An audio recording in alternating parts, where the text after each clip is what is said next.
मित्रों, मेरी आवाज जा रही है? तो संध्या जी, जी, मेरी आवाज जी, सुनाई दे बिल्कुल, रही है? बिल्कुल स्पष्ट है। जी। अध्यक्ष मंडल के साथी आदरणीय प्रोफेसर शंभुनाथ जी, प्रोफेसर अरविंदाक्षन जी, प्रोफेसर गोपेश्वर सिंह जी, भाई सदानंद शाही जी, संध्या सिंह जी और हमारे आदरणीय मित्र प्रोफेसर बलराज पांडे और आज के कार्यक्रम के विशिष्ट वक्ता प्रोफेसर अनिल कुमार राय जी और डॉक्टर समीर कुमार पाठक जी। साथियों, ये मेरे लिए एक अद्भुत अविस्मरणीय क्षण है जब अध्यापन की औपचारिक सेवा के 40 वर्ष पूरे हो रहे हैं और सेवानिवृत्ति के इस अवसर पर मंधुवर शाही जी ने प्रेमचंद साहित्य संस्थान और हिंदी विभाग काशी हिंदू विश्वविद्यालय की पताका के नीचे जब मुझसे कुछ कहने को कहा तो मुझे उन्हीं का एक प्रस्ताव ध्यान में आया। जब हम लोग पिछले दिनों अक्टूबर महीने में जनकपुर और सीतामढ़ी की यात्रा पर गए थे तो उन्होंने ही मुझसे कहा था कि क्यों न सीता की खोज पर आप 3 व्याख्यान दें, और मुझे ये अच्छा लगा। जिन अध्यापकों के चरणों में बैठकर और विश्वविद्यालय के बाहर जिन बड़े साहित्यकारों के साथ हमने शिक्षा ग्रहण की, मैं उनको स्मरण करता हूँ और उनकी स्मृति को प्रणाम करता हूँ। उन सभी सहयोगी मित्रों का जिनके साथ अध्यापन का कार्य किया, मैं उन सबके लिए शुभकामना व्यक्त करता हूँ। और विश्वविद्यालय के भीतर और विश्वविद्यालय के बाहर एक व्यापक शिक्षित समाज से, शिक्षार्थी समाज से, श्रोता समाज से जो मिलने जुलने का सुख प्राप्त हुआ, कक्षाओं में विद्यार्थियों को पढ़ाने का जो सुख प्राप्त हुआ, ये जो अध्यापक का एक सुख है, मैं इस सब कुछ के लिए मैं अपने हृदय से कृतज्ञ हूँ कि समाज ने मुझे ये अवसर प्रदान किया। और मुझे संतोष भी है कि जो समाज से पाया उसको मैंने अपनी शक्ति भर समाज के भीतर ले जाने का, द्विवेदी जी की तरह दलित द्राक्षा की तरह निचोड़ देने का तो काम नहीं कर सका, लेकिन फिर भी मैंने ईमानदारी से वो काम किया और उसका मुझे संतोष है। तो मैंने जानबूझकर इसीलिए चुना कि जिस साहित्य से, जिस कविता से हमने शुरुआत की थी, हमारी परंपरा बहुत बड़ी है और उसकी शुरुआत वाल्मीकि से हुई थी। क्यों न मैं वाल्मीकि की सीता से अपनी बात शुरू करूं। ये जो सेवा का अंत है उसकी शुरुआत मैं वाल्मीकि की सीता से कर रहा हूं, जो हमारी परंपरा की शुरुआत है।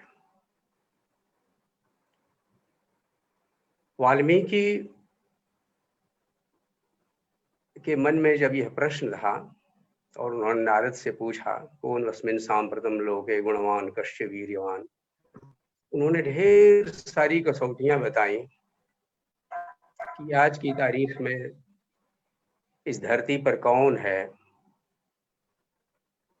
जो गुणवान है, शूर है, कृतज्ञ है, धर्मज्ञ ही नहीं है, धर्माचरण भी करता है। जो क्रोध को जीत चुका है, लेकिन फिर भी जब वह क्रोध में भर के युद्ध में उतरता है तो देवता भी जिससे डरते हैं। यस्य बिभ्यति देवाश्च जात रोषस्य संयुगे, जो कालाग्नि सदृश क्रोध में है और अपने व्यक्तित्व से जो उस पूरे देश को प्रतिनिधित्व देता है। समुद्रैव गांभीर्ये धैर्येण हिमवानिव, धैर्य में हिमालय के समान है और गंभीरता में समुद्र के समान है। तो हिमालय से लेके समुद्र तक में जो कुछ मनुष्य में अच्छाइयां हैं, उन सबको जो जीता हो, कौन है ऐसा? नारद ने बताया राम। और उन्होंने फिर राम की संक्षेप में जो कहानी सुनाई, उसको हम मूल रामायण बोलते हैं। इस मूल रामायण में सीता की अग्नि परीक्षा नहीं है, सीता का वनवास नहीं है, भूमि प्रवेश नहीं है, बहुत से प्रसंग नहीं है। ये कहानी वाल्मीकि ने सुन ली और इसके बाद एक घटना घटी जिसको सब जानते हैं कि वो तमसा के तीर पर जा रहे थे और क्रीड़ारत क्रौंच और क्रौंची में से एक क्रौंच को व्याध ने जब अपनी तीर से बेध डाला और कुररी विलाप करने लगी, तो क्रौंची के उस विलाप से उनका जो हृदय व्यथित हुआ, व्याध पर क्रोध आया, लेकिन करुणा पैदा हुई थी उस कुररी के विलाप से और उन्होंने उसे शाप दिया। मां निषाद प्रतिष्ठां त्वमगमः शाश्वती क्षमाः यत् क्रौंच मिथुनादेकम् अवधीः काममोहितम्। जा रे व्याध, तुझे जीवन में कभी प्रतिष्ठा प्राप्ति नहीं होगी, चैन नहीं मिलेगा तुमको जीवन भर, क्योंकि जो जीवन का सबसे संवेदनशील क्षण है प्रेम, उस प्रेम लीला में लीन थे ये दो पक्षी जिन्होंने तुम्हारा कुछ नहीं बिगाड़ा था। उनमें से एक को तुमने मार डाला, तो ये जो तुमने विछोह किया, ये तुमको जीवन भर चैन नहीं लेने देगा। लेकिन ये जो श्लोक उनके मुंह से अचानक फूट पड़ा, इससे वो खुद बहुत बेचैन हो गए। ये क्या हुआ, मेरे मन में इतना क्रोध आया क्यों? और ये ठीक 8-8 अक्षरों के 4 चरणों वाला ये छंद मेरे मुंह से जो फूट गया, ये है क्या? ये वीणा की लय पर गाया भी जा सकता है। तो ये जो व्यवस्थित क्रम में निबद्ध छंद है, ये मेरे मुंह से जो फूटा, ये क्या है? और तब ब्रह्मा ने उन्हें सांत्वना दी और कहा कि बस इसी छंद में तुमने नारद से जो कथा सुनी है, उस पर काव्य की रचना करो। वो जो नारद से उन्होंने सुना, उसे कहते हैं मूल वस्तु। यह जो मूल सामग्री है, तो उसमें तो बहुत सारी घटनाएं नहीं थी। शब्द दिया है वाल्मीकि ने कि उन्होंने अन्वेषण किया, जो कवि कल्पना के द्वारा अनुभूति के धरातल पर भाव योग के माध्यम से, तो बहुत कुछ उसके जो अंतराल हैं वो भरता है, और वह सब भरने के बाद कृति पूर्ण रूप से उसके भीतर आविर्भूत होती है। तो काव्यम रामायणम कृत्स्नम, जो संपूर्ण काव्य उनके भीतर आविर्भूत हुआ, उनके भावलोक में, वो कृत्स्न होता है, पूर्ण होता है तब जब सीता या चरितम महत् उसमें जुड़ता है। राम का जीवन महान है, वे इस लोक के सबसे बड़े नायक हैं, बहुत बड़े नायक हैं। तो एक बड़े रोल मॉडल की खोज थी उनको, वो मिल गया। लेकिन वह महान जीवन तब महान होता है और पूर्ण तब होता है जब उसमें सीता का महान जीवन जुड़ता है। सीता या चरितम महत्। और पौलत्स्य वध विद्येवम्। और जो पौलस्त्य का वध है रावण का वध, निश्चित रूप से सीता उसमें एक कारण है। लेकिन एक बहुत बड़ी बात यह है कि जिस पौलस्त्य वध से या रावण के वध से राम को कीर्ति मिली, उस कीर्ति का जो मेरुदंड है वो सीता है। क्योंकि राम के साथ तो फौज थी, बहुत बड़ी सेना थी, एक से एक योद्धा उनके साथ थे। और सीता रावण की बंदिनी थी और अकेली थी। उसे ये भी नहीं पता था कि राम जीवित हैं या नहीं हैं, राम आएंगे नहीं आएंगे। तो सीता का जो संघर्ष है वो एक अकेली आत्मा का सत्याग्रह है। और इसलिए सीता है आश्चर्यतम महत्। चूंकि वो रामायण है, इसलिए वो राम के जन्म और उनके कुल परिवार की चर्चा से आरंभ होता है और बहुत विस्तार से उस सबका जिक्र है। आप इस तरह से देखें तो उसमें सीता का जन्म से लेके अंत तक का कथानक नहीं मिलेगा। सीता कब पैदा हुई, कैसे पैदा हुई, ये सब जिक्र बाद में अनुप्रसंग के रूप में मिलता है। एक बार तब जब स्वयं सीता वनवास के समय अनसुईया को उनके पूछने पर अपने जीवन के बारे में बताती है। तो उनकी शुरुआत की कहानी कुछ सीता के खुद मुंह से बताई हुई है। और दूसरे अंत में जब राम का राज्याभिषेक हो जाता है, तब महामुनि अगस्त्य उनको सीता के बारे में बताते हैं कि बहुत पहले बृहस्पति के पुत्र कुशध्वज की एक वांगमयी पुत्री थी वेदवती। वो बहुत सुंदर थी और जब वो युवा हुई तो तमाम गंधर्वों ने, राक्षसों ने, मनुष्यों ने और देव जाति के अनेक लोगों ने कुशध्वज से उसका हाथ मांगा। लेकिन कुशध्वज के मन में विष्णु को अपना जामाता बनाने की इच्छा थी, उन्होंने इनकार कर दिया।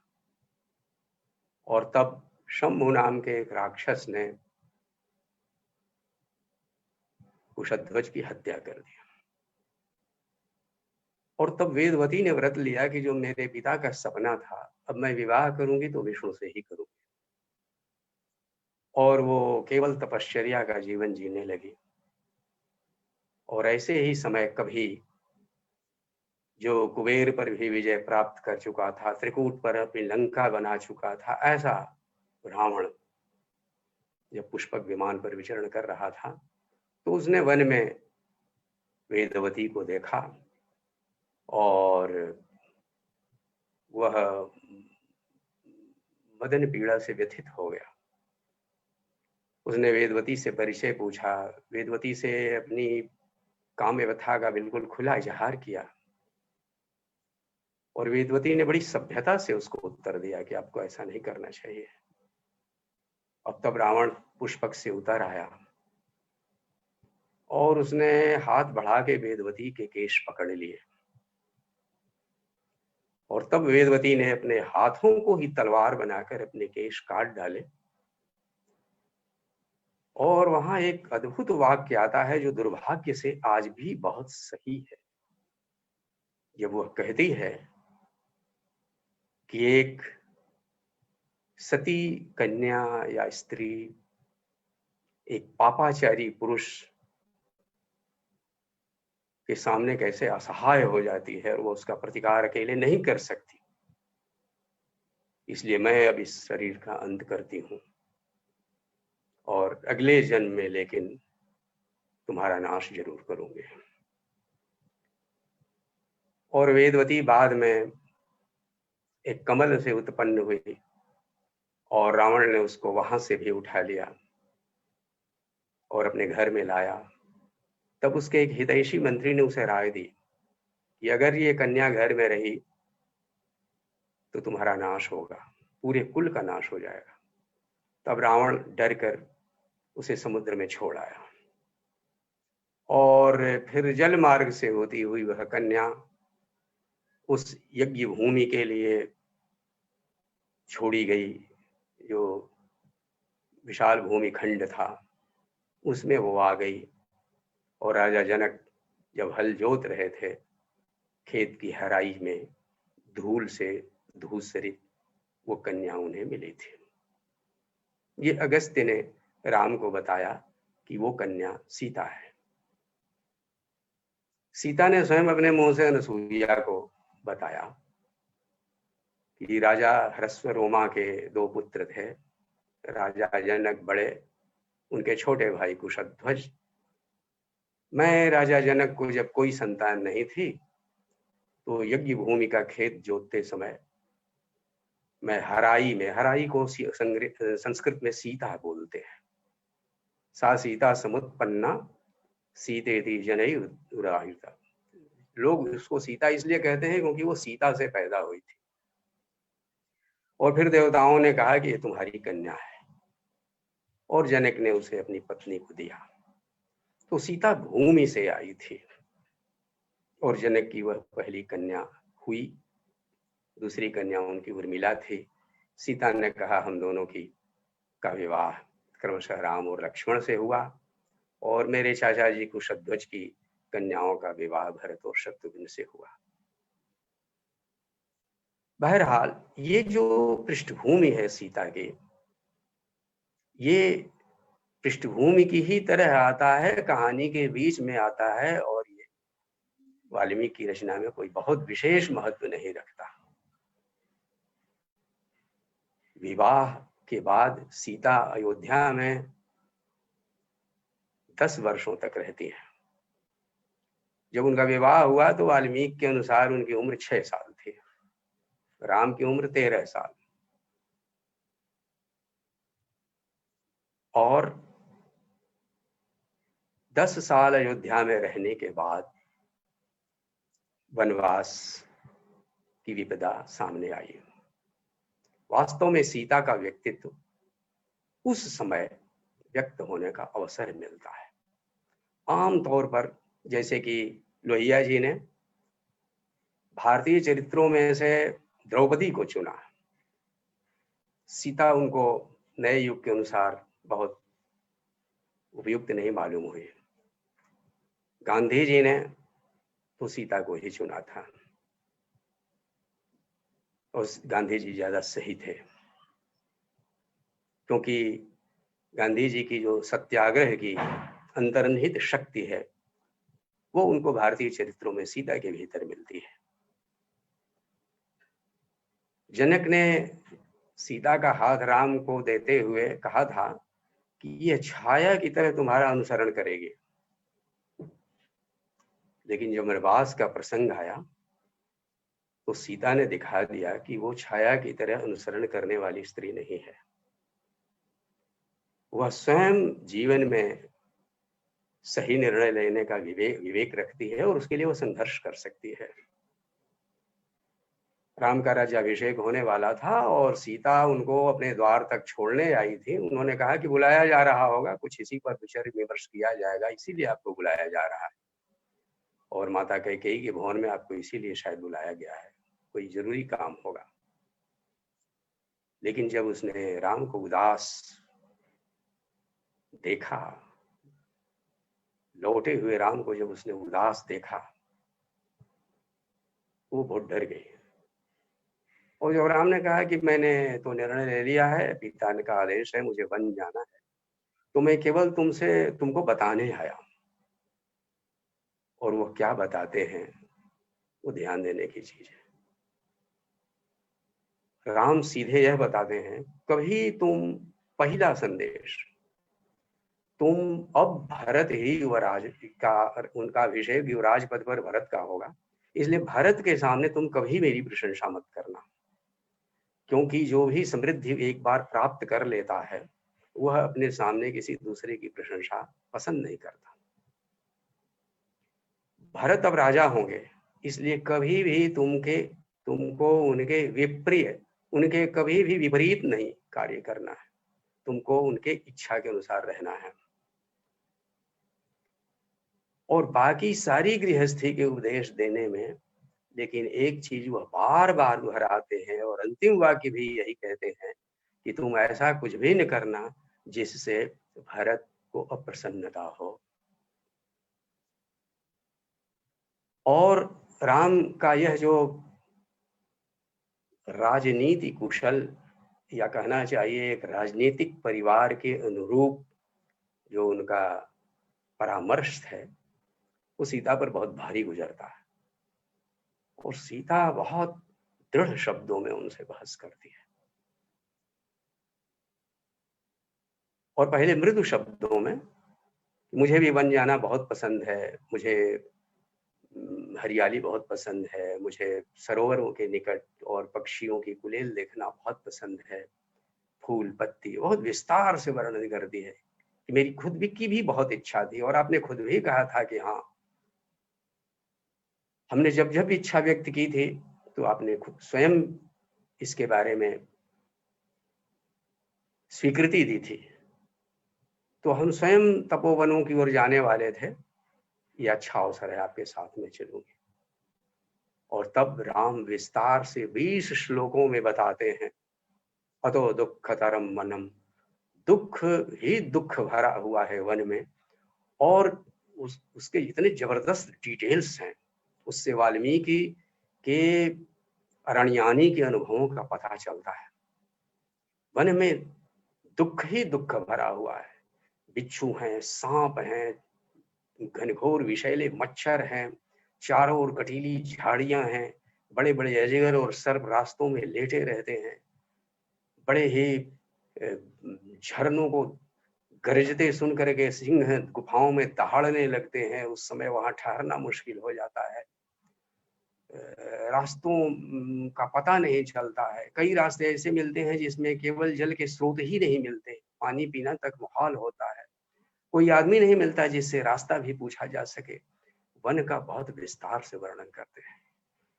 तब सीता लगभग उतने ही श्लोकों में फिर विस्तार से बताती है कि आपने कैसे सोच लिया कि मैं केवल राजभवन में ही रहने के लिए बनाई गई हूँ।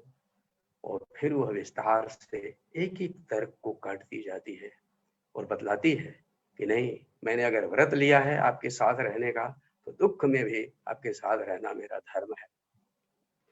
तो ये जो सीता की प्रतिभा है, जो निर्णय लिया है, उसके पक्ष में बहस करना और स्वतंत्र रूप से निर्णय लेना।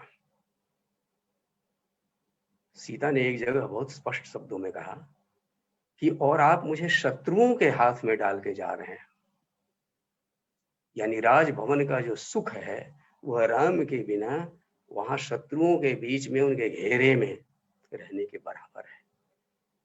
एक बार उसने यह भी कहा है कि भरत की पराधीनता, जिनकी वजह से कि आपका राज्य छीन लिया गया, उन भरत की पराधीनता आपको करनी हो तो करें, उनकी चाकरी आपको करनी हो तो करें, मैं नहीं करने वाली हूं। सीता दृढ़ शब्दों में वन में जाने का के लिए तर्क करती है और जब राम तीसरी बार भी इनकार करते हैं तब अंत में वह रोती ही नहीं है, अंत में धमकी भी देती है कि मैं या तो आग में कूद जाऊंगी या पानी में कूद जाऊंगी या मैं अपना गला फंसा के मर जाऊंगी। और तब अंततः राम को स्वीकार करना पड़ता है। इसलिए जो लंबा विचार विमर्श है या बहस है केवल राम और सीता के बीच, उससे पता लगता है कि सीता अकेले निर्णय ले सकती है और अपने निर्णय के पक्ष में किस तरह से सहमत कर सकती है। वनवास में जाने के बाद सीता के संघर्ष का एक दूसरा स्तर आरंभ होता है और उसमें हम देखते हैं कि जब 21 प्रकार के ऋषियों और मुनियों का उल्लेख वाल्मीकि ने किया है कि उनके दल राम से मिलने आए, कि हमें वन में राक्षसों से कितनी समस्या है, समूह के समूह नष्ट कर दिए गए, अब हमारी इनसे रक्षा कीजिए। और राम ने प्रतिज्ञा की कि मैं निश्चित रूप से उनका नाश करूंगा। तब सीता ने एक बहस की और वो बहुत ध्यान देने लायक है। उसमें उसने कहा है कि रौद्रता वैरम विना। 3 दोष मनुष्य के संभव हैं स्वार्थ की वजह से। उसमें एक है मिथ्या भाषण। तो उसने कहा मैं मानती हूं कि आपने कभी मिथ्या भाषण किया नहीं और बाद में कभी नहीं करेंगे, ये मुझे विश्वास है। दूसरे परस्त्री गमन, वो आपने कभी किया नहीं, आगे कभी आप स्वप्न में भी नहीं करेंगे। लेकिन तीसरी एक आशंका है और वो है रौद्रता वैरम बिना। वैर न होते हुए भी क्रूरतापूर्ण नृशंस व्यवहार, इसको लेकर वो कहती है कि इसकी संभावना है, क्योंकि आपने ये जो प्रतिज्ञा की है कि हम राक्षसों का नाश करेंगे, तो इसमें बहुत सारे निर्दोष लोग भी मार डाले जाएंगे। निरपराध लोगों की हत्या नहीं होनी चाहिए। और सीता ने कथा सुनाई, कहा कि एक ऋषि घनघोर तपस्या कर रहे थे। तो जैसा कि पुराणों में आता है बार बार कि इंद्र का आसन डोलने लगता है, तो इंद्र ने तपस्या में विघ्न डालने के लिए एक उपाय सोचा। वो आया वेश बदलकर, उसने तपस्वी को एक तलवार दी और कहा महाराज इसको आप अपने पास रखिए न्यास के रूप में, बाद में कभी मैं आपसे आके ले जाऊंगा। और तपस्वी तलवार रखकर सोचने लगा कि ये कहीं चोरी न चली जाए। तो वो अपने साथ लिए लिए घूमता था, फल मूल लेने जाए तो, समिधा लेने जाए तो, कहीं भी अपने साथ तलवार को लिए रहता था। इस तलवार को बराबर साथ साथ रखने की वजह से उसके भीतर धीरे धीरे तलवार से जो कुछ किया जाता है उन सब करतूतों के संस्कार धीरे धीरे जन्मने लगे और वो तलवार से वह सारे काम लेने लगा। इसलिए आप ये जो तीर धनुष लिए दोनों भाई घूमते हैं, मुझे डर है कि इसकी वजह से निरपराध और निर्दोष लोगों की हत्या होगी। मैंने नवंबर में इंडियन एक्सप्रेस में एक निबंध पढ़ा था जिसमें सीता के इस प्रसंग को रखकर दंडकारण्य में अभी जो कुछ चल रहा है उसमें निरपराध आदिवासियों पर होने वाले अत्याचार के पक्ष में लेखक ने विस्तार से लिखा था। और उसमें मुख्य रूप से उसने यही प्रसंग उठाया, ये जो सीता का अहिंसा के पक्ष में दिया गया तर्क है ये कितना मौजूद है।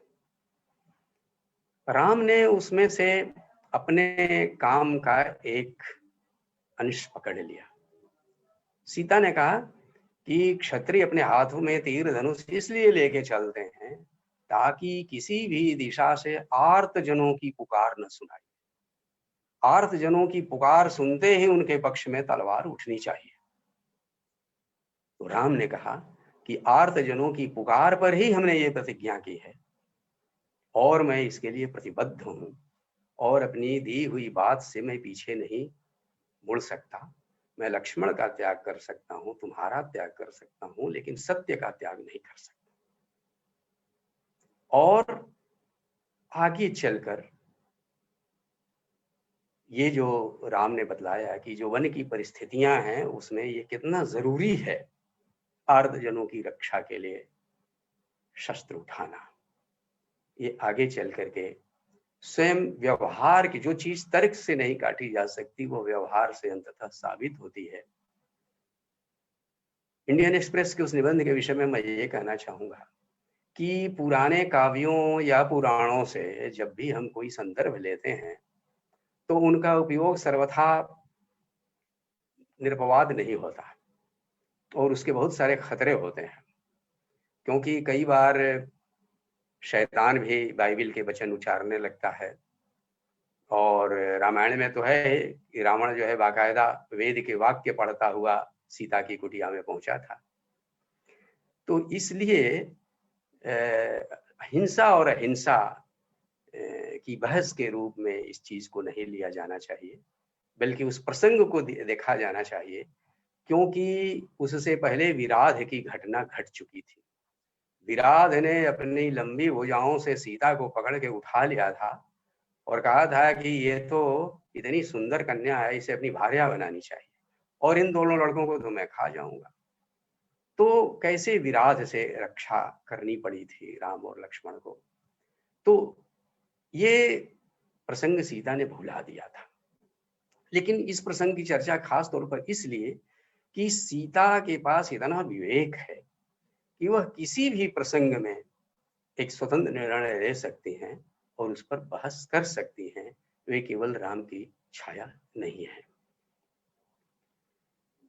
रावण के आ जाने के बाद रावण द्वारा सीता का जो अपहरण है, उसके साथ सीता के संघर्ष का एक दूसरा चरण आरंभ होता है। और इसकी विशेष बात यह है कि 10 वर्षों तक वन में रहते हुए सीता जो भूमि से आई है और कुछ प्रकृति से ऐसी मिली हुई है। वाल्मीकि पहली कविता लिख रहे हैं भारत की, और शायद आने वाले भारत की कविता की एक कसौटी भी तैयार कर रहे हैं, जिसका सबसे बड़ा कवि कालिदास है। यहाँ प्रकृति और मनुष्य एक दूसरे से भिन्न हो जाता है। जब रावण पहुंचा जनस्थान में, उस क्षेत्र में, तो हवा ने चलना बंद कर दिया। गोदावरी नदी का शीघ्रगामी वेग बिल्कुल थम गया। और जब रावण ने सीता के केश पकड़े तो तमाम वृक्षों पर रहने वाले वन देवता भाग चले आतंक से के मारे। और पुष्पक में जबरदस्ती सीता को जब उसने बैठाया और तब सीता की छाया का अनुसरण करते हुए सिंह और व्याघ्र और हिरणों के झुंड और तमाम पशु और पक्षी दौड़ने लगे धरती पर। तमाम जंतुओं ने पीछा किया।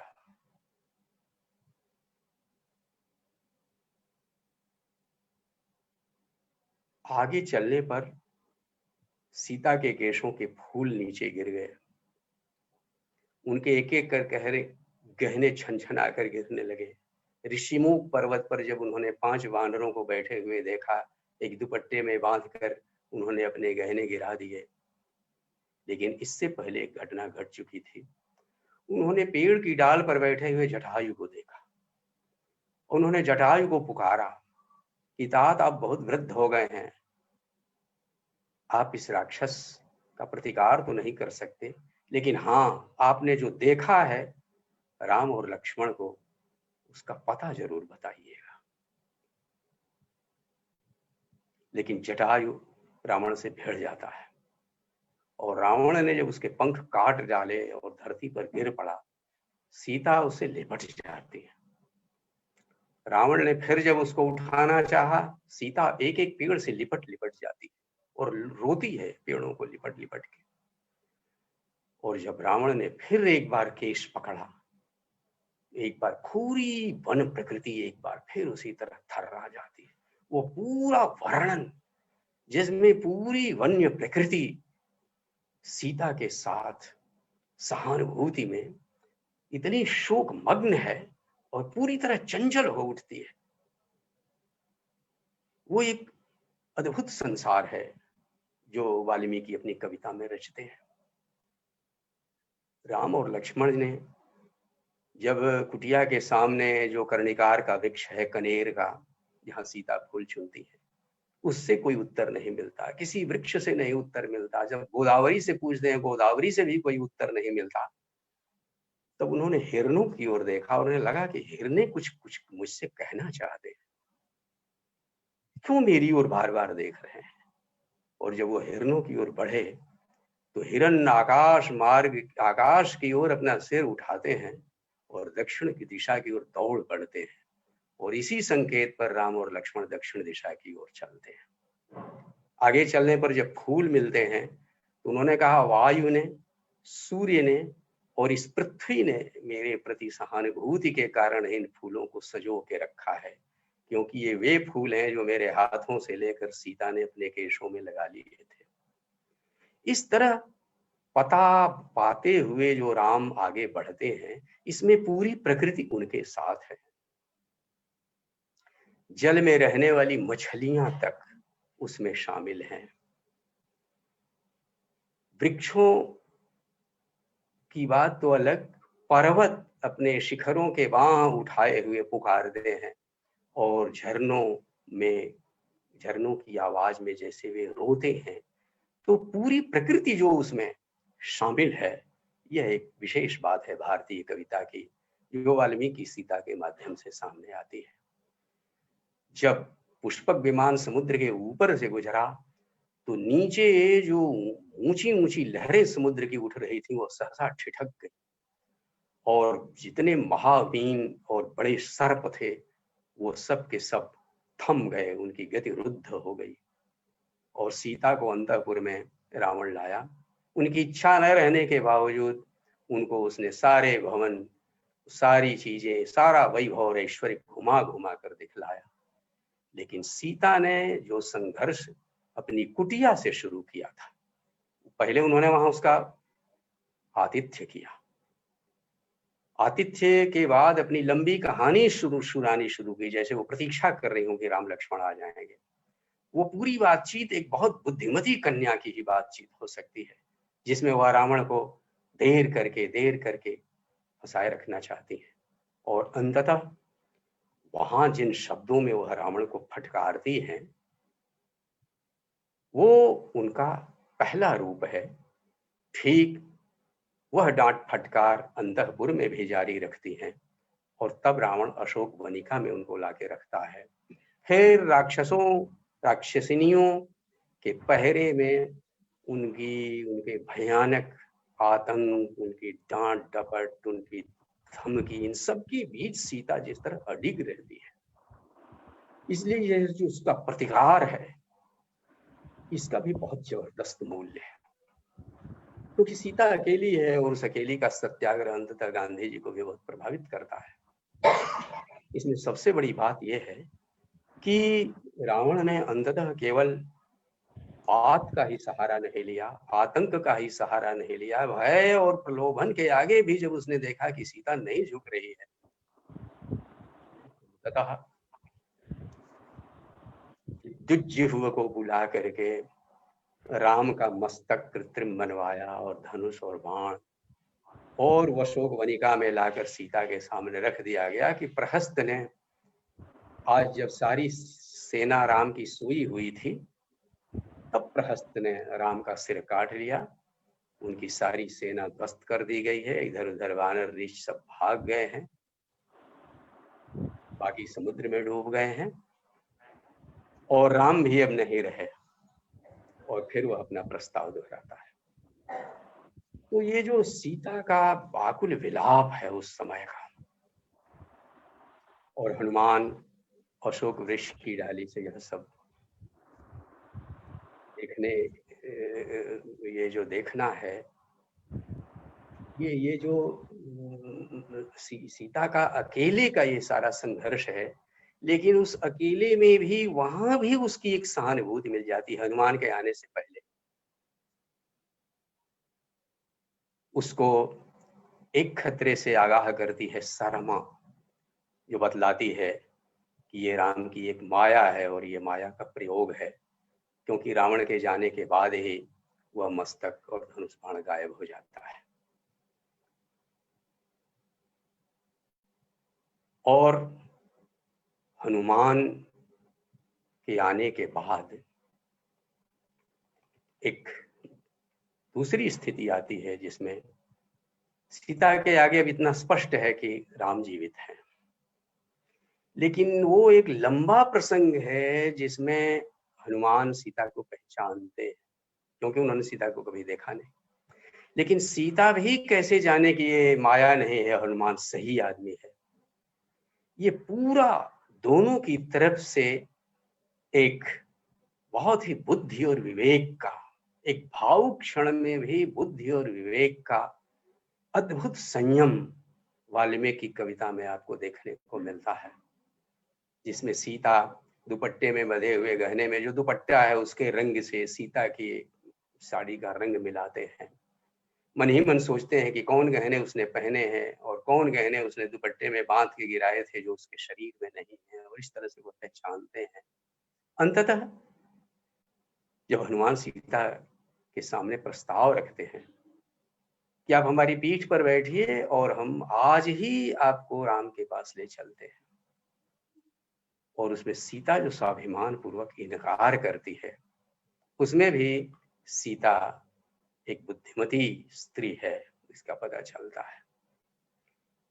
वो पहला तर्क तो वह यही देती है कि यह संभव है कि तुम्हारे तीव्र वेग से मैं समुद्र में गिर पड़ूं, यही संभव है कि मैं घबरा के नीचे गिर पड़ूं, क्योंकि मेरा जीवित रहना जरूरी है। यह एक विशेष बात है कि वही सीता जो कई बार कह चुकी है कि इस जीवन से अच्छा मर जाना है, इस पराधीनता के जीवन से अच्छा मर जाना है। और जब वो पाती है कि यहाँ कोई विष भी नहीं दे सकता, मृत्यु में भी कोई सहयोग नहीं कर सकता, तो तय कर लेती है कि अपने घने बालों की जो एक चोटी बन गई है, इस चोटी से ही अपने गले को कस के अपना अंत कर लेंगे। ठीक उसी समय हनुमान उपस्थित होते हैं। तो जो अपने जीवन के अंत की स्थिति पर पहुंच चुका है, वो हनुमान से कहता है कि लेकिन मेरा जीना जरूरी है, क्योंकि मैं जानती हूं कि राम, लक्ष्मण, सुग्रीव, इन सबका जीवन मेरे जीवन पर आधारित है। सीता को इस बात का एहसास है कि वह अकेले जो संघर्ष या प्रतिकार कर रही है उसका कितना बड़ा मूल्य है। अकेले सीता भय या प्रलोभन के आगे झुक जाती है, या निराशा हताशा के आगे हार मान लेती, या अपने जीवन का अंत कर लेती, तो राम सारी सेना लेकर समुद्र पार करके सेतु बंध करके आ ही जाते तो क्या होता। इसलिए राम की जो कीर्ति है पौलस्त्य वध की, उसका मेरुदंड सीता का यह संघर्ष है, और सीता को इसका एहसास है। दूसरी चीज कि स्वयं हनुमान ने भी इस अंतर्निहित शक्ति का अनुभव किया, और वाल्मीकि ने अपने मन की बात ये हनुमान के मुंह से कहलाई है। हनुमान जब समुद्र के पार आए तो उन्होंने अपने मित्रों से, जाम्बवान, अंगद और दूसरे तमाम लोगों से पूरी बात बताते हुए कहा कि मैंने लक्ष्य किया कि सीता अकेले रावण के विनाश की भूमिका रच चुकी है, राम तो केवल निमित्त मात्र होंगे। ये हनुमान के शब्द हैं जो वाल्मीकि के यहां से आए हैं। तो ये सीता का महत्व है इस रामायणी कथा में, इसलिए सीता या चरितम महत से यह रामायण कथा कृत्स्न होती है या पूर्ण होती है। उसके बाद जब राम और लक्ष्मण को मेघनाद ने नागपाश में बांध लिया, तब रावण ने एक और षड्यंत्र रचा। उसने पुष्पक विमान में सीता को बिठाकर यह योजना बनाई कि इनको युद्ध भूमि में ले जाकर दिखलाओ कि राम और लक्ष्मण किस तरह से मारे जा चुके हैं और वानर लोग उनको घेर के खड़े हैं, और इस चीज को तुम अपनी आंखों से देख लो। और पुष्पक विमान से आगे सीता को दिखाया जाता है, और सीता मान चुकी है कि अब ये सारी लड़ाई व्यर्थ है, राम और लक्ष्मण तो मारे जा चुके हैं। तो जैसे शर्मा ने एक षड्यंत्र से उसे आगाह किया था, उसी तरह से एक दूसरी भी उसकी सहेली है, वो है त्रिजटा, जो बताती है कि मैंने बहुत ध्यान से ऑब्जर्व किया है कि राम और लक्ष्मण मारे नहीं गए हैं, क्योंकि जिस सेना के सेनानायक मार दिए जाते हैं उसके लोग घेर के खड़े नहीं होते, वे तो बैठ के रोते और बिलखते हैं। घेर के खड़े हैं इसका मतलब कोई और बात है। दूसरे वे लोग बहुत प्रयत्न और उद्यम करते हुए दिखाई दिए, इसका मतलब कोई और बात है। इसी तरह उसने कुछ और लक्षण गिनाए और इस तरह से सीता को उसने आश्वस्त किया। विभीषण की कन्या कला है जो बहुत सारी खबरें सीता तक पहुंचाती रहती है। इसलिए तुलसीदास की भी तुलना में आप देखें तो वाल्मीकि के यहाँ सीता जब बिल्कुल अकेली है तो भी वन में पूरी प्रकृति उसके साथ है, और अशोक वनिका में भी राक्षसों के बीच भी उसके समर्थन का एक छोटा सा आधार है। लेकिन सबसे बड़ा है उसका अपना नैतिक बल। मित्रों, लेकिन सीता के संघर्ष का जो तीसरा चरण आरंभ होता है वह रावण के वध के बाद शुरू होता है। और उसकी चर्चा करते हुए और वाल्मीकि रामायण पढ़ते हुए कलेजा फट जाता है, कलेजा फटने लगता है, क्योंकि इतनी प्रतीक्षा के बाद, इतने युद्ध के बाद, अपने सतीत्व का, अपने पत्नी धर्म का इतना परीक्षण करने के बाद, इतने लंबे संघर्ष के बाद राम से मिलने की बेला आती है। और हनुमान के मुंह से जब संदेश सुनते हैं, राम ने भेजा हनुमान को कि सीता को संदेश दो, रावण का वध हो चुका है। तब सीता ने कहा कि यह इतना सुसंवाद है, इतना हर्ष का संवाद है कि यहाँ इस समय मेरे पास देने को तुम्हारे पास कुछ है नहीं, तुम्हें मैं क्या देकर संतुष्ट करूं, अपने किस तरह संतुष्ट हूं। सीता इतनी प्रसन्न है।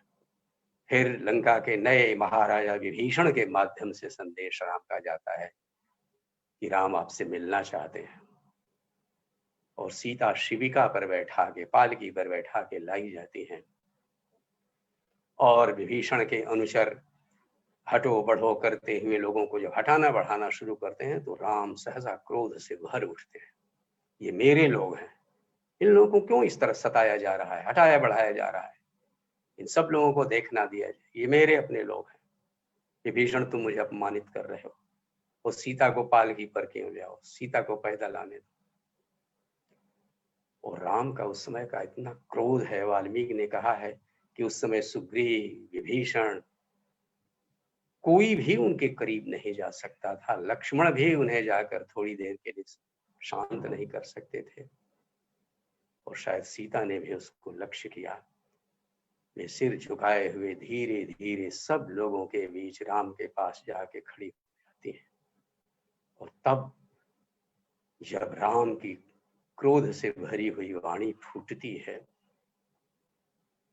वह वाल्मीकि सरस्वती ही वो शब्द निकाल सकती थी।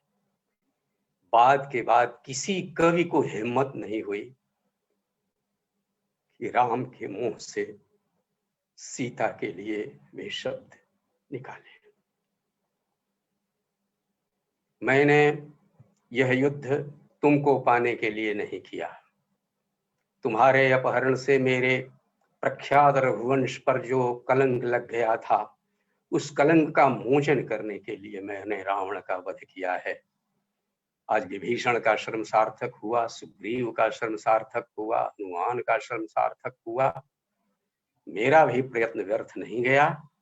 मैं प्रसन्न हूं, वह काम हो गया।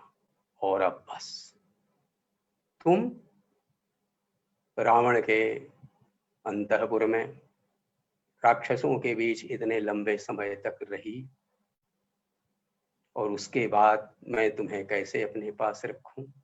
रावण का तुम्हारे शरीर से स्पर्श हुआ, मैं तुम्हें कैसे स्वीकार करूं।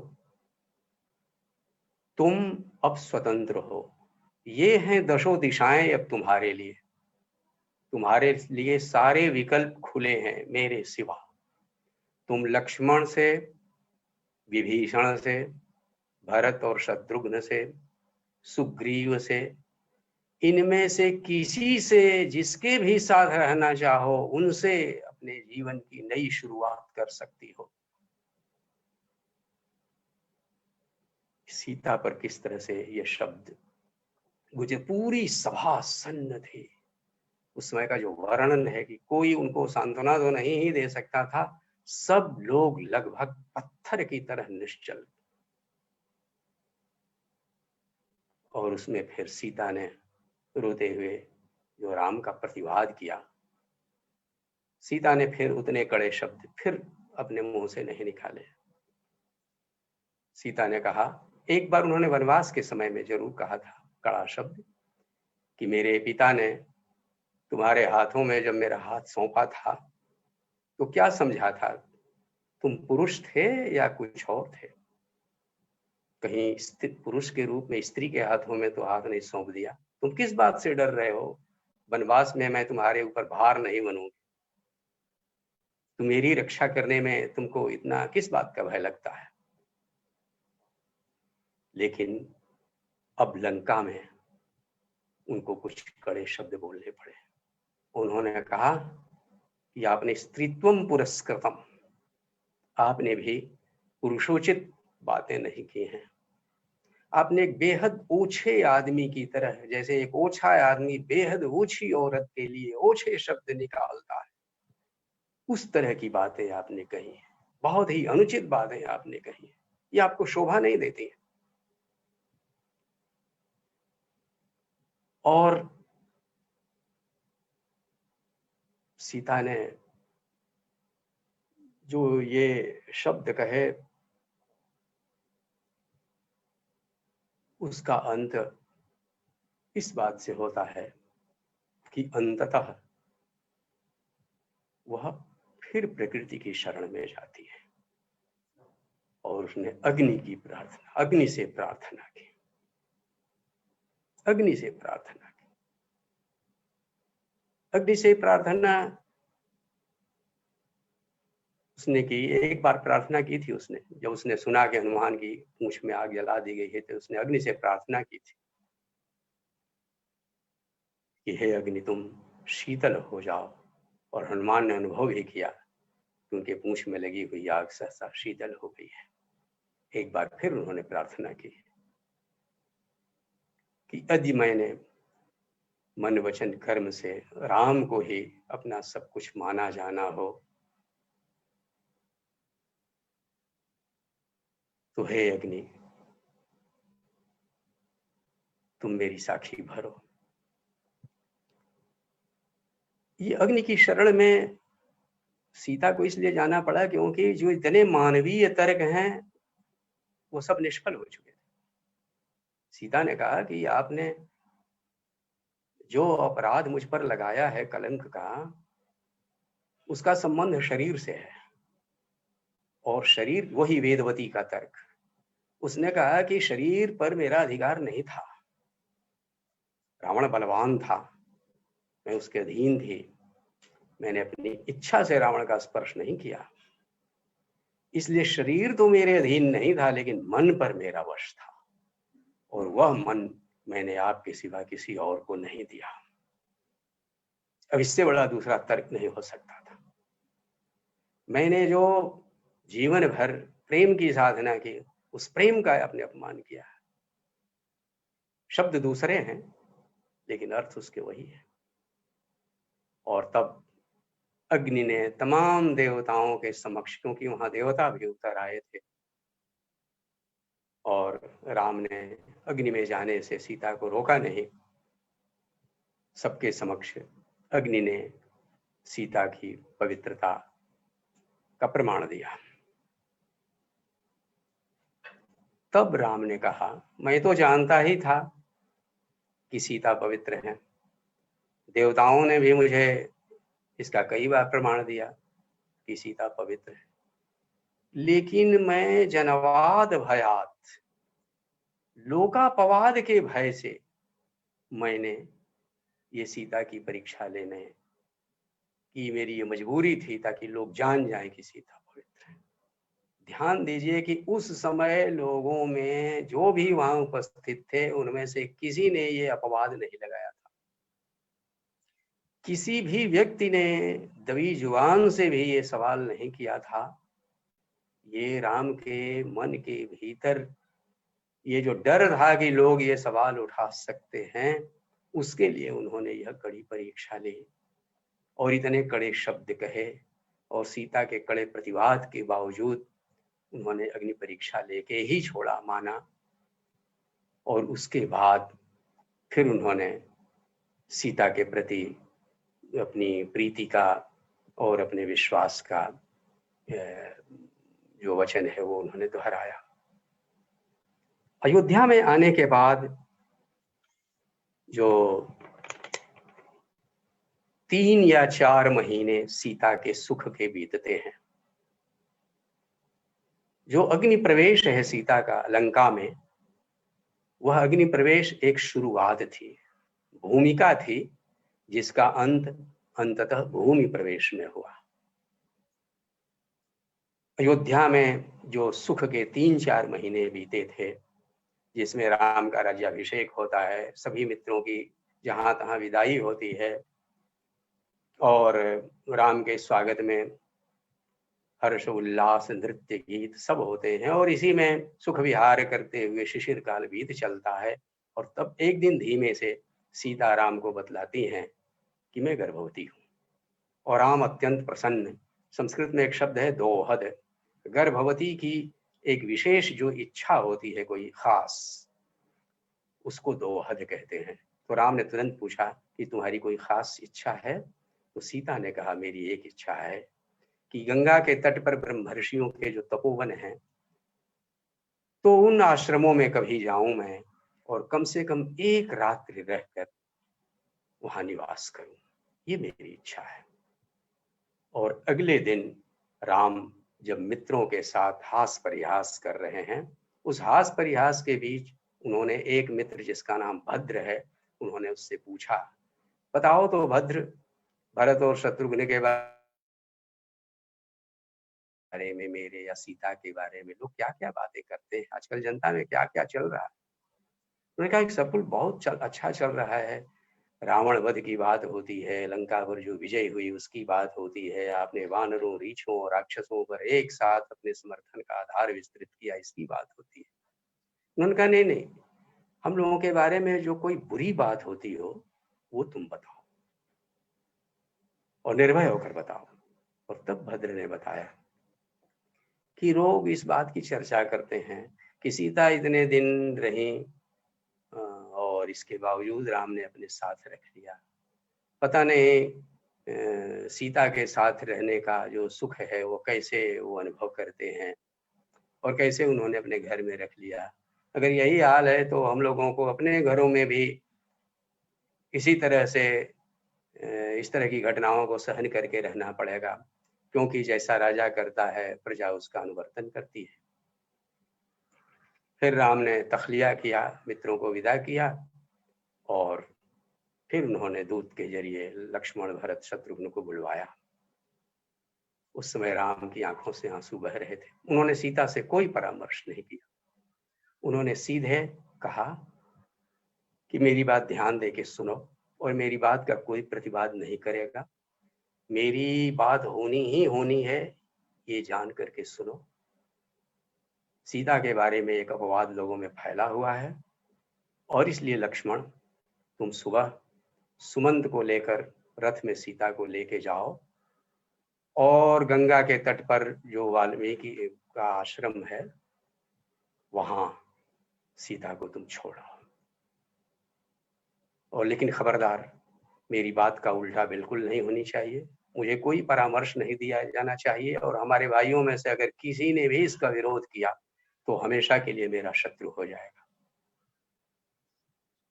और इस तरह सुबह लक्ष्मण भारी मन से रथ में, जब सीता को उन्होंने प्रस्ताव किया कि आपकी इच्छा थी और राम का आदेश है, तपोवन को चलना है, सीता बहुत प्रसन्न हुई। उन्होंने महंगे महंगे वस्त्र, अलंकार, आभूषण, बहुत सारे रत्न इकट्ठे कर लिए। उन्होंने कहा मैं मुनि पत्नियों को दान करूं। और तमसा को पार किया, गोमती को पार किया, फिर गोमती को पार करने के बाद अगले दिन दोपहर में जब गंगा की जलधारा बहती दिखाई दी, लक्ष्मण फूट फूट कर रोने लगे। सीता ने कहा क्यों रो रहे हो तुम? मुझको इतनी खुशी हो रही है, तपोवन में जाने की इच्छा इतने दिनों बाद पूरी हो रही है। हाँ, भैया से इतने दिन दूर रहने की वजह से इतने ही दिनों में तुमको इतनी व्याकुलता होने लगी, मैं तो नहीं रो रही हूँ। लक्ष्मण ने अपने को संभाला, रथ वहीं छोड़ दिया, सुमंत को रुकने के लिए कहा, और फिर नाव से गंगा पार की उन्होंने। और पार करने के बाद एक झरने के किनारे उन्होंने सीता से कहा, अब मैं जाता हूं। राम का यह आदेश है। जो अपवाद की बात है वो मैं आपसे कह नहीं सकता, लेकिन उस अपवाद के कारण उन्होंने आपका त्याग कर दिया है। मुझे आदेश वाल्मीकि के आश्रम में आपको छोड़कर जाने का है और अब मैं जा रहा हूं। सीता ने विलाप करते हुए कहा, लक्ष्मण, ये जीवन तो त्याग देने की इच्छा होती है, लेकिन अब बड़ी मजबूरी है कि मैं मर भी नहीं सकती, क्योंकि इससे मेरे पेट में जो उनका राजवंश पल रहा है उसका नाश हो जाएगा। तो तुम खुद देख लो कि मैं गर्भवती हूं। लक्ष्मण ने कहा कि ये तो मैं नहीं कर सकता, और लक्ष्मण रोते हुए विदा होते हैं।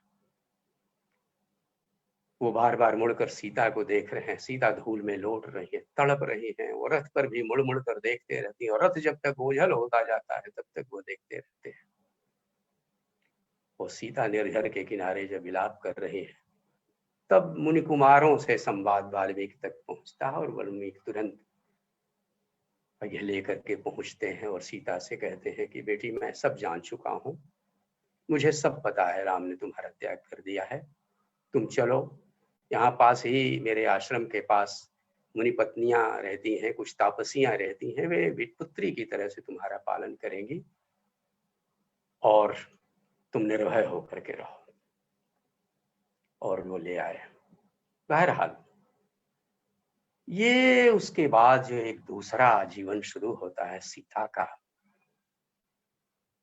उसमें सीता के दूसरे जीवन के लिए बहुत सारी कवियों को बाद में बहुत सारी कल्पनाएं मिलती गई हैं, लेकिन दो घटनाएं तो स्वयं वाल्मीकि ने दी हैं,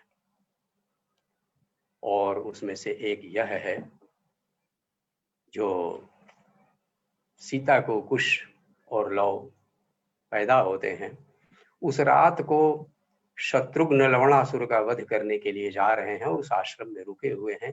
रात को पुत्र जन्म के जो नाम गोत्रोच्चार होते हैं, उससे उनको पता लगता है कि राम के ये दो पुत्र हुए हैं।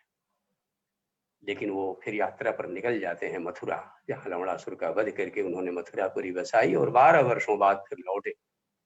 और लौटे तो फिर उस आश्रम में विश्राम करते समय उन्होंने भोजन के समय रामायण का गान करते हुए सुना, और वह गान इतना विचित्र था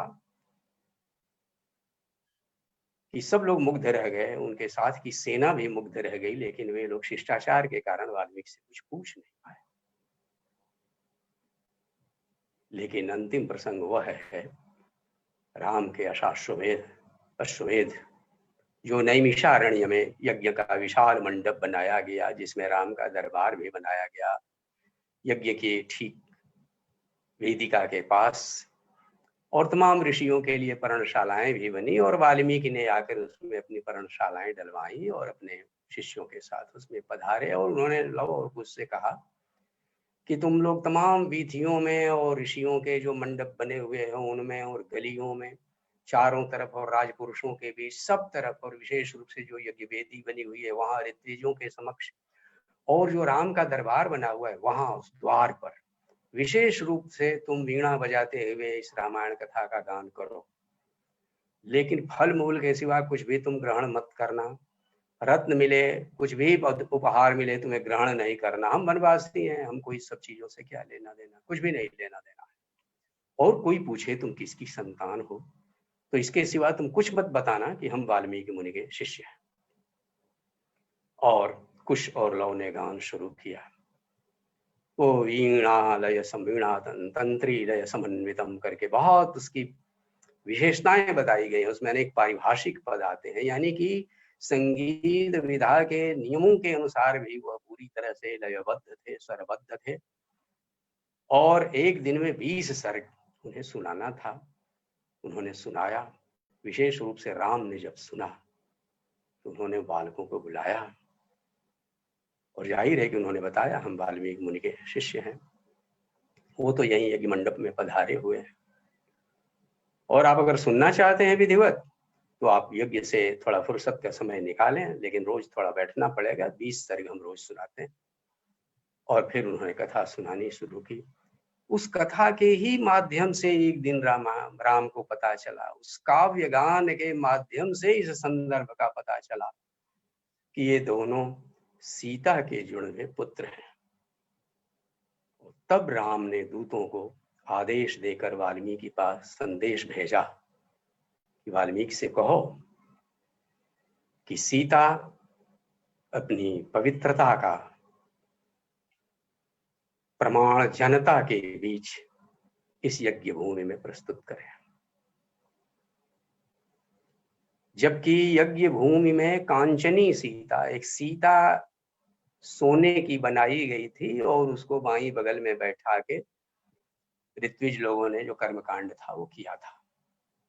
सोने की सीता से काम चल गया था कर्मकांड का, लेकिन ये जो मिट्टी से सीता आई थी उसको बार बार अपनी पवित्रता का प्रमाण देना पड़ रहा था। सोने की सीता तो कोई बात नहीं थी, वो तो मंत्र से ही शुद्ध हो गई थी। कर्मकांड का काम उससे चल गया, जीवन का काम मिट्टी की सीता से चलना था और उसको पवित्रता का प्रमाण देना था। सो उसके लिए आदेश हुआ और वाल्मीकि ने और अगले दिन राम ने सबको आमंत्रित किया। उसमें तमाम ऋषियों के नाम है, उस युग के जितने बड़े ऋषि हैं, जावाली हैं, गार्गी हैं, चमन हैं, काश्यप हैं, दुर्वासा हैं, सब उपस्थित होते हैं। और उन्होंने कहा कि और जो लोग भी आ सकते हैं वो सब भी, और चारों वर्णों के तमाम, शब्द यही है वाल्मीकि, चारों वर्णों के लोग, साधारण जनता भी सीता का शपथ देखने के लिए आई हुई है।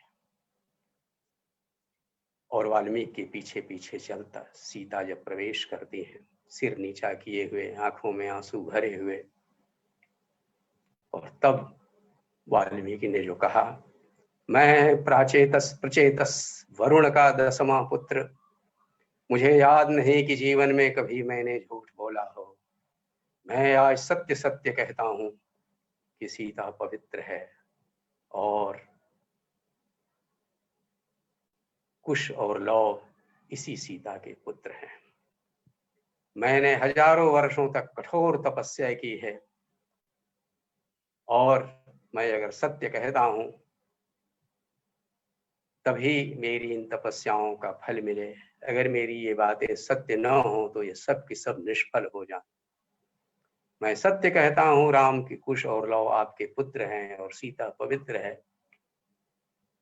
वाल्मीकि की प्रतिज्ञा अपने आप में, और वह एक कवि की प्रतिज्ञा है, एक कवि जिसने लंबे समय तक एक परित्यक्ता राजमहिषी का पुत्री की तरह पालन किया है, जिसने उस जीवन पर काव्य रचना की है, उस काव्य रचना को नई पीढ़ी को उसने सुपुर्द किया है और उसका प्रतिनिधि, प्रवक्ता और गायक बनाया है।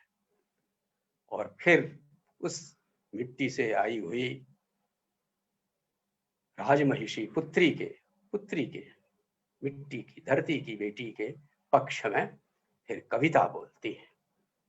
सीता की शपथ से पहले यह जो कविता की शपथ है, ये अपने आप में ध्यान देने लायक है, जिसको सब लोग दम साध कर सुनते हैं और इसका प्रभाव राम पर भी पड़ता है। और राम ने कहा कि मुनिप्रवर, आपकी इस प्रतिज्ञा पर मुझे विश्वास है और आपकी इस प्रतिज्ञा से सीता पर विश्वास है। मैं इन सारी चीजों को सच मानता हूं, लेकिन जनता को विश्वास दिलाने के लिए जरूरी है कि सीता अपनी परीक्षा ले। वाल्मीकि ने, यानी कविता ने, सीता के पक्ष में बोलते बोलते, आखिर यह वही कवि था ना जिसने शाप दिया था, तो उसने बोलते बोलते राम पर भी एक आरोप लगा दिया। हालांकि वो राजा थे, उन्होंने कलुषीकृत चेत शब्द कहा है। उन्होंने कहा है कि जनापवाद के भय से आपकी चेतना कलुषित हो गई थी, इसलिए आपने सीता को त्याग दिया। तो ये अंतिम वाक्य था जिससे राम हिल गए। राम ने कहा, हमें आपकी बात का पूरा विश्वास है, लेकिन जनता को विश्वास होना चाहिए, इसलिए सीता शपथ दे। और तब सीता ने जो शपथ दी वह एक गीत है, और वह गीत आपको मैं मूल रूप में सुनाना चाहता हूं।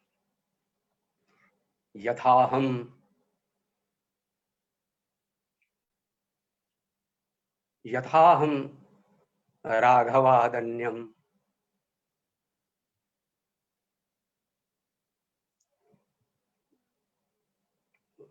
मैं भाव आवेग के कारण भूल रहा हूं, क्षमा करेंगे, मैं सुनाता हूं।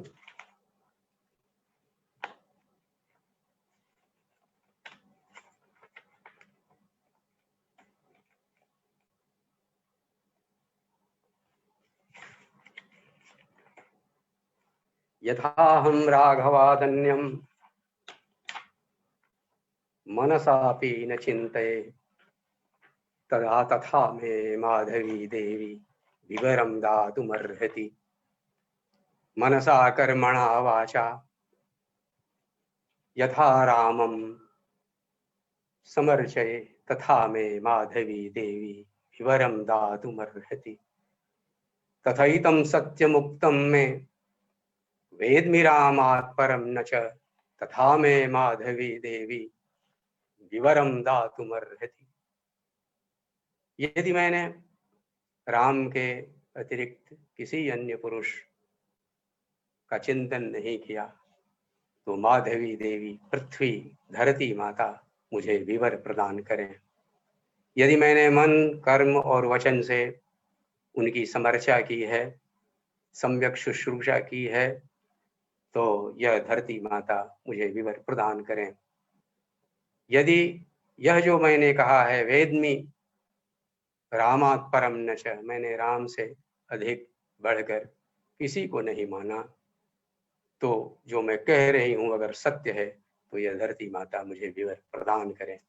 और तब धरती फटती है और उसके भीतर से एक दिव्य सिंहासन जिसको दिव्य नागों ने संभाल रखा है, उसके भीतर से भूदेवी प्रकट होती हैं और वह सीता को अपनी गोद में ले लेती हैं, अपनी बाहुओं में ले लेती हैं। और सीता राम की छवि अपनी आंखों में लिए हुए उसी का मन से ध्यान करते हुए धीरे धीरे भूमि में प्रवेश कर जाती है। उस समय ठीक जैसे कि लंका के की अग्नि परीक्षा के समय सब लोग रो पड़े थे। वाल्मीकि रामायण में तो आता है कि वहां स्त्रियां भी थीं और वो भी रो पड़ी थी। उसी तरह से वहां सब ऋषि मुनि जनगण सब के सब स्तब्ध रह गए और राम गूलर का डंडा पकड़े हुए खड़े के खड़े रह गए, आंखों से आंसू बहाते रहे। और उन्होंने कहा कि कायदे से हे धरती माता आप ही मेरी सासू माता हैं, क्योंकि मैंने सुना है कि जनक जब हल जोत रहे थे उसी समय हराई में सीता मिली थी, इसलिए आप मेरी सासू माता हैं। सीता जैसी थी अगर वैसी ही आपने मुझे नहीं दिया तो मैं पर्वत और वन सहित इस धरती को स्थिरहीन कर दूंगा और सब कुछ जल से व्याप्त हो जाएगा। उस समय दौड़कर ब्रह्मा ने उनको सांत्वना दी और किसी तरह से शांत किया और उन्हें आदेश किया कि आपकी कथा अभी और भी है कुछ जो आपने सुनी नहीं है, तो इन बालकों के मुख से उन्हें आप धैर्य पूर्वक सुने। और राम वह कथा सुनने के लिए रह जाते हैं और वह रात पूरी तरह सीता का ही अनुध्यान करते हुए बीतती है। मित्रों, ये जो कविता है वाल्मीकि की, जिसमें राम और दूसरे भी बहुत सारे पात्र हैं, लेकिन सीता जो उसकी एक अभिन्न प्रतिमा है, जो धरती से आई है और फिर धरती को चली जाती है, तो उसके मिथकीय अर्थ भी बहुत गंभीर हैं। कुल मिला जुला कर उस कविता से जो प्रतीयमान अर्थ निकलते हैं वे अद्भुत हैं। कविता का स्तर बहुत ऊंचा है, लेकिन कुल मिला जुला करके सीता जो भारतीय संस्कृति का एक जातीय चरित्र का प्रतिमान बन जाती हैं, उसके अत्याचार के का अकेले भी प्रतिकार जो किया जा सकता है और अत्याचारित जो वर्ग हैं उनमें सबसे निचली कतार में तो स्त्री ही है, जिसको कहा गया है कि वह जो है वह दोहरी गुलामी में पड़ी हुई है। तो भारत भर की तमाम स्त्रियां जिस तरह से अपने प्रतिकार, अपने अकेले प्रतिकार में सीता को एक संबल की तरह देखती,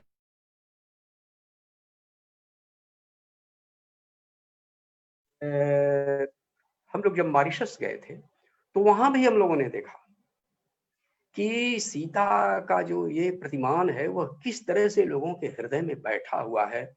और गिरमिटिया मजदूरों ने घनघोर अत्याचार भी सीता को याद करते हुए किस किस तरह सहे कि उनके लिए भी कभी हनुमान आए थे, उनकी भी कभी आशा पूरी हुई थी, हमारी भी आशा कभी पूरी होगी।